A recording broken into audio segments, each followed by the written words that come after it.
요한복음 14장 1절부터 17절 말씀 같이 보도록 하겠습니다. 오늘 진리의 성령님이라고 하는 제목을 가지고 우리 성령 강림절 4일차 말씀 함께 보도록 하겠습니다. 우리 한 절씩 교독하겠습니다. 14장 1절 제가 읽고 그 다음은 여러분들이 읽고 하는 식으로 교독합니다. 너희는 마음에 근심하지 말라. 하나님을 믿으니 또 나를 믿으라. 내 아버지 집에 거할 곳이 많도다. 그렇지 아니면 너에게 이르렀으리. 내가 너희를 위하여 거처를 예비하러 가노니 가서 너희를 위하여 거처를 예비하면 내가 다시 와서 너희를 내게로 영접하여 나 있는 곳에 너희도 있게 하리라. 내가 어디로 가든지 그 길을 너희가 아니라. 도마가 이르되 주여 주께서 어디로 가시는지 우리가 알지 못하거늘 그 길을 어찌 알겠사옵나이까. 예수께서 이르시되 내가 곧 길이요 진리요 생명이니 나로 말미암지 않고는 아버지께로 올 자가 없느니라. 다시 12절로 갑니다. 내가 진실로 너희에게 이르노니 나를 믿는 자는 내가 하는 일을 그도 할 것이요 또한 그보다 큰 일도 하리니 이는 내가 아버지께로 감이라. 너희가 내 이름으로 무엇을 구하든지 내가 행하리니 이는 아버지로 하여금 아들로 말미암아 영광을 받으시게 하려 함이라. 내 이름으로 무엇이든지 내게 구하면 내가 행하리라. 너희가 나를 사랑하면 나의 계명을 지키리라. 내가 아버지께 구하겠으니 그가 또 다른 보혜사를 너희에게 주사 영원토록 너희와 함께 있게 하리니 그는 진리의 영이라. 세상은 능히 그를 받지 못하나니 이는 그를 보지도 못하고 알지도 못함이라. 그러나 너희는 그를 아나니 그는 너희와 함께 거하시며 또 너희 속에 계시겠으니라. 아멘. 조금 미안하지만 우리 유년부 학생들은 일어나갖고 자기 엄마 아빠에게로 좀 가주시겠어요? 제가 한계가 있습니다. 이 앞에서 특송하고 있다 보니까 자꾸만 헷갈리고 말씀이 헛나갈 것 같으니까 엄마 아빠에게 잘 가서 같이 하도록 할게요. 엄마 아빠가 없는 분들은 선생님하고 같이 있으면 좋겠습니다. 자, 같이 오늘 또 기도회 할 때 우리 자녀들을 위해서 기도할 때는 부모님들이 품어줘야 되니까요. 부모님들을 같이 있고 함께 기도해 주셨으면 좋겠습니다. 우리 교회 집에서도 우리 부모님들 같이 아이들과 함께 오늘 말씀 보고 끝난 다음에는 함께 기도할 시간을 가지려고 하니까요. 함께 해주셨으면 감사하겠습니다. 자, 오늘 요한복음 14장 1절 말씀에서는 먼저 무엇을 하지 말라고요? 근심하지 말라. 우리 마음에 근심하지 말라고 얘기합니다. 우리 아이들도 근심이 있는 것 같아요. 오늘 기도 제목 보니까 아이들도 근심이 있어요. 그럼 걱정 없는 사람 없습니다. 제가 어제 기도 제목 놓고 기도 제목을 읽다가 말고 읽지를 못한 기도 제목이 하나가 있어요. 여기 온 다인이가 기도 제목을 내놨는데 제가 기도 제목을 빼놓고 읽었어요. 하나님께 죄송하게 끝까지 다 읽었어야 했는데 용기 있게. 거기 보니까 친구를 사귀게 해주세요 라고 써 있는데 그 앞에 한 글자를 제가 빼먹었습니다. 남자친구를 이렇게 해놨는데 이게 기도 제목 경건하게 읽고 있는데 갑자기 그걸 읽으면 또 빵 터질 것 같아서 제가 읽지를 못했습니다. 그리고 오늘은 또 아주 솔직한 기도 제목 하나 들었어요. 우리 집 생기게 해주세요 라고 했는데 그 집이 제가 알기로는 집이 있어요. 그런데 아마 더 좋은 집을 얘기하는지 아니면 진짜 자기 집을 얘기하는지 그런 집을 얘기를 하는 것 같고, 홍수에도 떠나가지 않는 신앙적으로 하는 집인가 진짜 집인가 모를 정도로 아주 솔직하게 기도하는 모습을 봅니다. 기도 제목 애들 보니까 부모가 적어준 거하고 애들이 적은 거 표시가 딱 나죠. 딱 들어보면 이거 신앙생활 잘하고 하나님과 인격적으로 만나고 이런 기도가 애들이 어떻게 하겠어요. 다 엄마 아빠가 적어준 거지. 그런 것보다 아이들이 한테 물어봐 갖고 어떤 기도 제목을 원하느냐 하는 것들이 어떻게 보면 더 솔직한 기도 제목이라고 할 수가 있습니다. 여러분, 순수하게 기도하는 것들이 하나님 앞에 더 잘 들어주십니다. 우리 다인이는 이제 얼마 안 있어도 남자친구가 생길 줄 믿습니다. 그리고 우리 수아네는 이제 집이 생길 줄 믿습니다. 그래서 하나님께서 우리 아이들의 기도를 꼭 들어주시고 또 응답해 주시는 줄 믿습니다. 누구나 그러니까 마음에 근심 뭐가 있는 거예요. 그런데 왜 근심하지 말라고 했느냐? 우리에게 누가 계세요? 하나님 계세요. 하나님은 어떤 분이냐? 전능하신 하나님이에요. 전지하신 모든 것을 아시는 하나님이에요. 그러니까 하나님을 믿으니 또 나를 믿으라 라고 하면서 이 하나님께 계시고 하나님께서 나의 하늘과 땅의 모든 권세를 내게 주셨으니까 나를 믿고 내 이름으로 기도하라고 얘기합니다. 그리고 이제 또 우리에게는 뭐가 있냐? 2절에 보니까 왜 우리가 근심하지 말아야 되느냐? 하늘나라가 있기 때문에 그래요. 하늘나라에 가면 아버지 집에 거할 것이 많도다.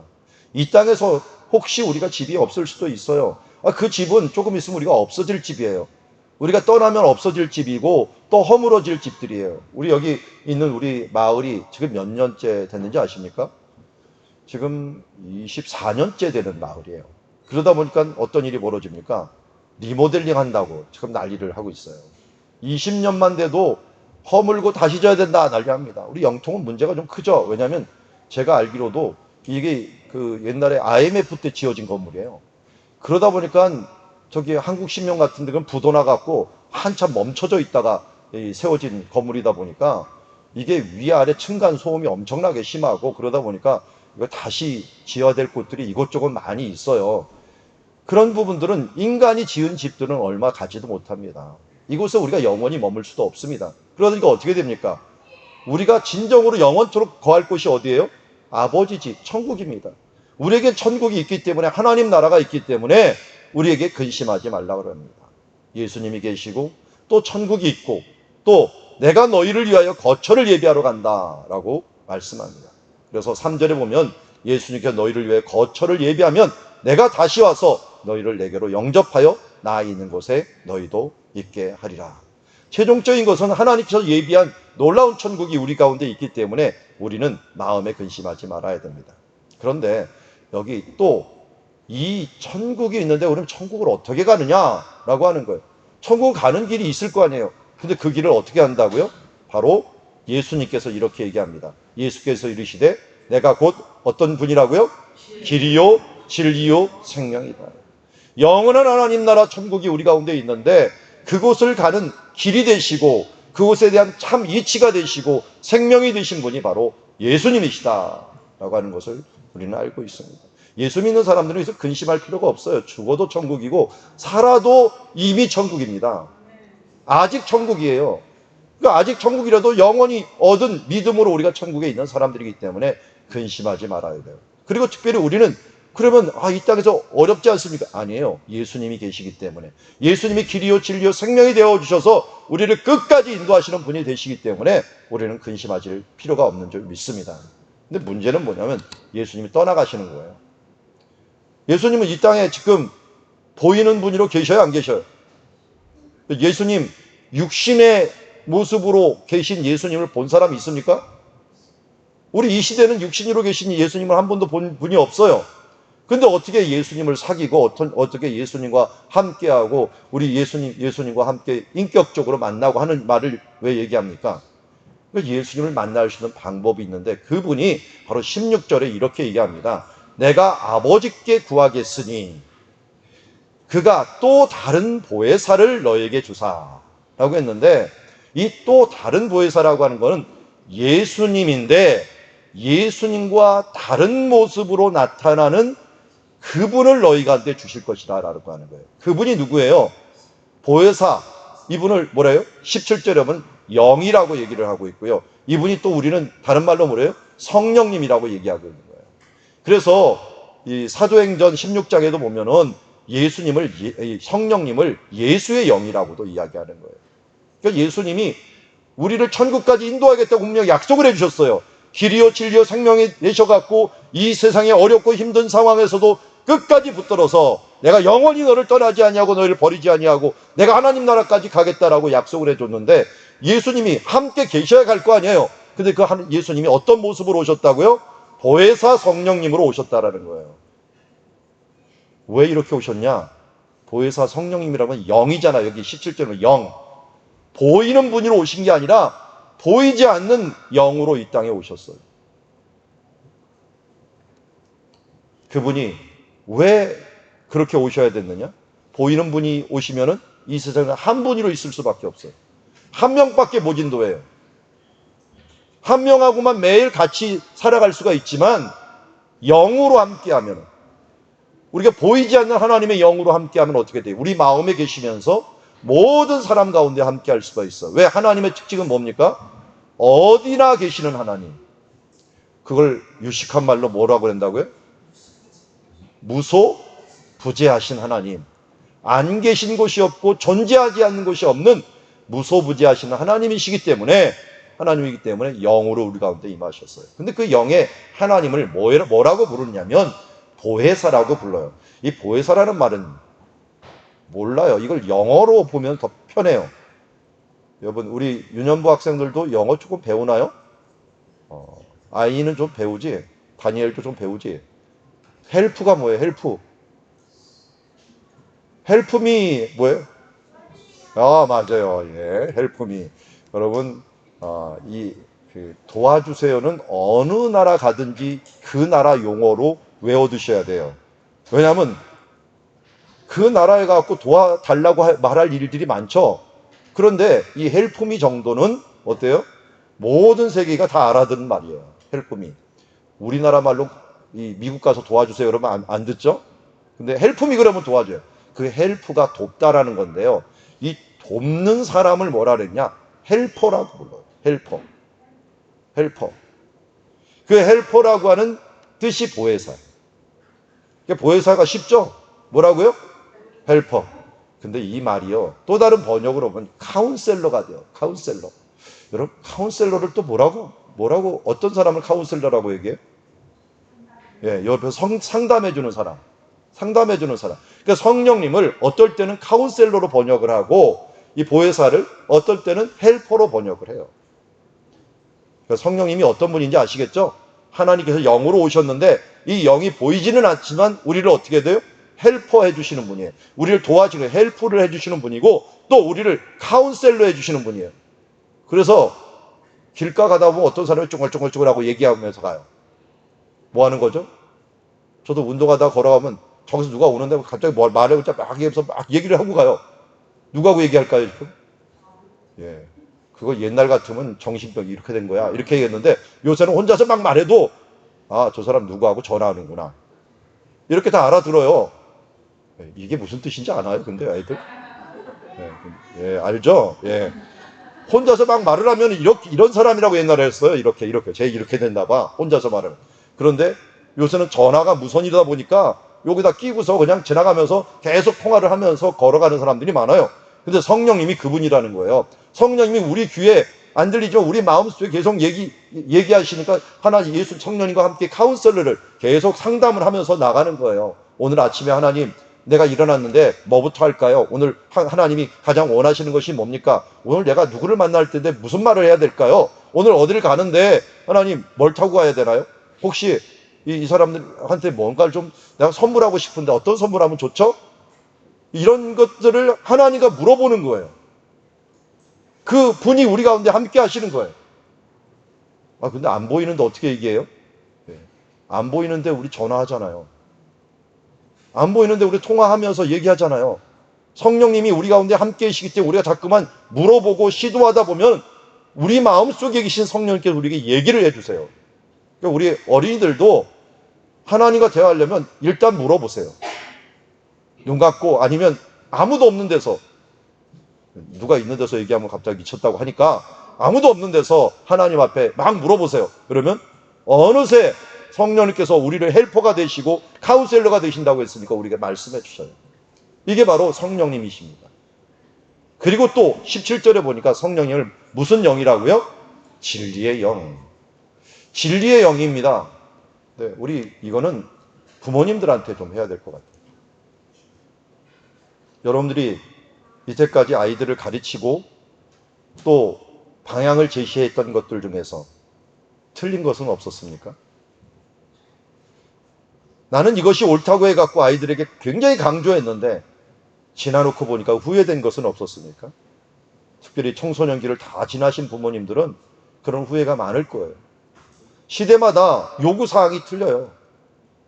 이 시대는 계속 변하다 보니까 나는 바르다고 교육을 시켰는데 나중에 보면은 그 교육이 잘못된 부분들이 많이 있어요. 아니, 그것이 불완전한 부분들이 많이 있어. 그러다 보니까 진리라는 게 정말 갈급합니다. 진리라는 건 뭡니까?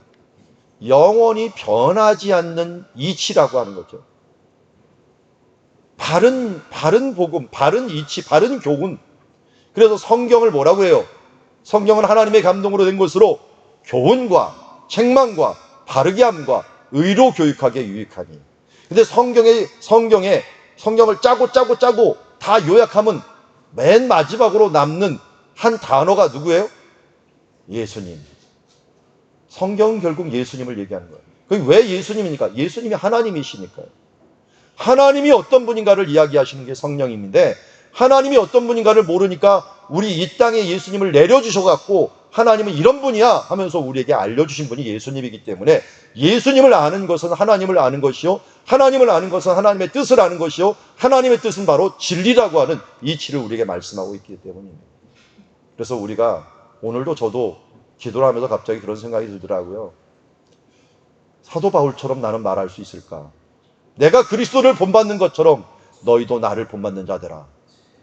우리 다음 세대를 보고, 아니 우리 교인들을 보고 여러분은 나를 본받으십시오, 이렇게 말하면 사입이라고 하는 말을 들을 것 같아요. 저는 도저히 그 말을 못하겠어요. 그런데요, 사도 바울 말을 잘 들어보니까 그 말이 아니에요. 나를 본받는 자라는 게 아니에요. 내가 그리스도를 본받는 것처럼, 그가 그리스도를 본받으려고 노력하는 것처럼 당신들도 그리스도를 본받으려고 노력하십시오. 왜? 예수님만이 진리이기 때문에. 예수님만이 2000년 동안 증명되어 온 진리이기 때문에, 그분만이 틀리지 않고 그분만이 영원히 바른 분이고 의로운 분이기 때문에 예수님을 본받는 그 삶을 살아가는 사람들은 절대로 그 삶에 있어서 다른 길을 가지 아니하고 길을 잃지 않는 삶이 된다는 거예요. 왜? 예수님께서 그렇게 말씀하셨잖아요. 내가 곧 길이요 진리요 생명이니 나로 말미암지 않고는 하나님 나라로 갈 자가 없다라고 말씀하고 있잖아요. 그래서 성령님이 바로 그 길을 인도해 주십니다. 우리 성령님께 기도하는 이유가 뭡니까? 바로 성령님, 나를 바로 그 길로 인도해 주시옵소서라는 모습으로 기도해야 될 줄 믿습니다. 그러면 이렇게 기도하면, 보혜사 성령님께 기도하고 이렇게 기도하면 12절 말씀 같은 일들이 일어납니다. 우리 12절 말씀 같이 함께 읽겠습니다. 시작. 내가 진실로 너에게 이르노니 나를 믿는 자는 내가 하는 일도 그도 할 것이요 또한 그보다 큰 일도 하리니 이는 내가 아버지께로 감이라. 아멘. 예수님을 믿고 예수님을 본받고 예수님을 따라가는 자들에게는 어떤 일이 일어난다고요? 나를 믿는 자는 내가 하는 일을 그도 할 것이요, 여기다 플러스 알파, 또한 어떻게 된다고요? 그보다 큰 일도 하리니. 예수님보다 큰 일도 한다는 거예요. 진짜로 했어요? 못했어요? 예수님은 한 번에 사람들을 3,000명 세례 준 적이 없어요. 근데 베드로는 성령님이 임하자마자, 보혜사 성령님, 진리의 영이 임하자마자 복음을 전했더니 3,000명이 내가 예수를 믿고 세례를 받겠다 해서 세례를 받은 일이 있어요. 베드로도 죽은 자를 살린 적도 있어요. 사도 바울도 기도를 했더니 성령님이 이 두란노 서원이 있는 곳에서 임하여서 모든 사람들이 이 책을, 어떻게 보면 그들이 부적 같은 거죠. 그걸 다 뜯고 태우고 회개 운동이 일어났고 온 마을이 다 뒤집어지는 적이 있어요. 예수님이 그렇게 한 적이 없어요. 예수님은 제자들을 양육하고 한두 사람을 변화시키는데 최선을 다했지만, 이 사도들이 나가서는 더 놀라운 변화들의 역사를 이루시게 된 것을 보게 됩니다. 이것이 바로 이 약속이 이미 이루어졌고 우리도 그 일들을 이룰 수 있다는 사실들을 말씀하고 있습니다. 우리에게는 누가 계십니까? 성령님이 계십니다. 그분의 이름은 보혜사, 우리의 헬퍼가 되오고 카운셀러가 되시며 우리의 진리의 영이 되어주셔서 우리를 돕고 계십니다. 그러니까 우리는 뭐 하지 말아야 돼요? 마음에 근심하지 말고 예수 그리스도를 믿음으로 말미암아 이제 예수님이 하신 일, 아니 또한 그보다 더 큰 일을 이루는 주의 자녀들이 되기를 주의 이름으로 축원합니다.